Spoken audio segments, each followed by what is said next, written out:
We've talked a lot about movies that were released theatrically, and of course that makes up the majority of my DVD collection. But as this is a review of my DVDs, not of theatrical releases, there will be times where I will be talking about TV shows or web series that I have on DVD or animation or whatever. Today is such a discussion. We will be talking about the HBO release Angels in America, miniseries from, I believe it was 2004. I think this came out. Directed by Mike Nichols, who is a legend in the business. He directed The Graduate, of course. Angels in America. If I was making a list of my favorite movies, I couldn't include Angels in America because it's not really even a movie. It's a miniseries. But if it were a movie that I could count on my list, it might just be at the very top of that list. I love this movie. This movie or this miniseries. It's beautiful. I've never seen the play performed. I don't even know how it could be because this is 6 hours long as a miniseries, and I'm sure they cut out a bunch of stuff. I know there's a revival going on right now with Nathan Lane and Andrew Garfield. I would love to see that, but I still think I'd be comparing it to this because this is so good. This is so great. The screenplay was written by Tony Kushner, who wrote the play, and it is about New York in the 80s and the AIDS crisis. And that sounds like a huge bummer. And granted, there are parts of this movie that are difficult to sit through, difficult to watch. But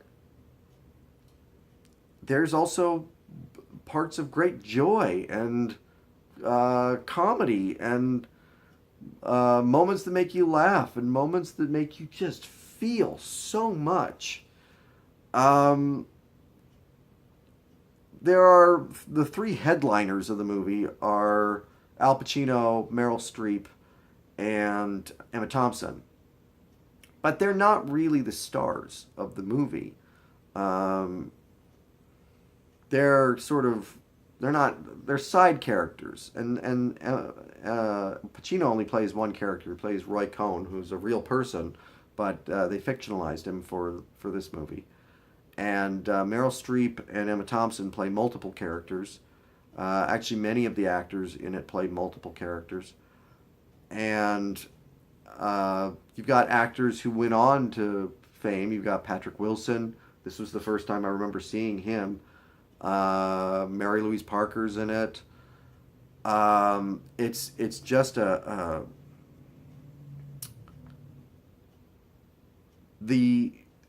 visuals are amazing in it. This scene in particular, well, not even in particular, this is one of many sort of breathtaking scenes in the way that it was filmed. And Mike Nichols really crafted something that was a treat for the eyes.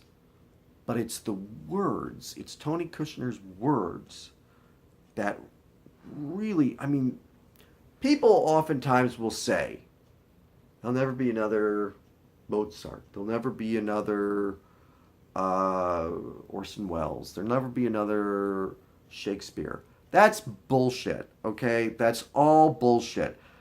Just because somebody was great and remains great, those three people are legends for a reason, does not mean that they will always be the best. Tony Kushner wrote something that 100 years from now, 500 years from now, should still be studied. It should be taught in the English classes of the future. These words are important.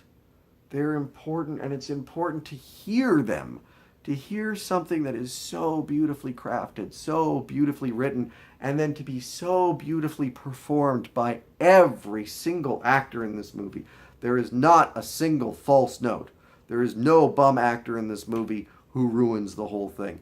Everybody is great in it. There are multiple storylines, but really you're following a young man who's diagnosed with AIDS, his lover who leaves him, and a Mormon lawyer who ends up with the boyfriend and leaves his wife, who's a pill popper. And I mean, there's just, again, this is 6 hours long. There's a lot of different storylines going on here. But really, the main thrust of it is that the young man suffering from AIDS and are really going through hell with it, starts to see visions.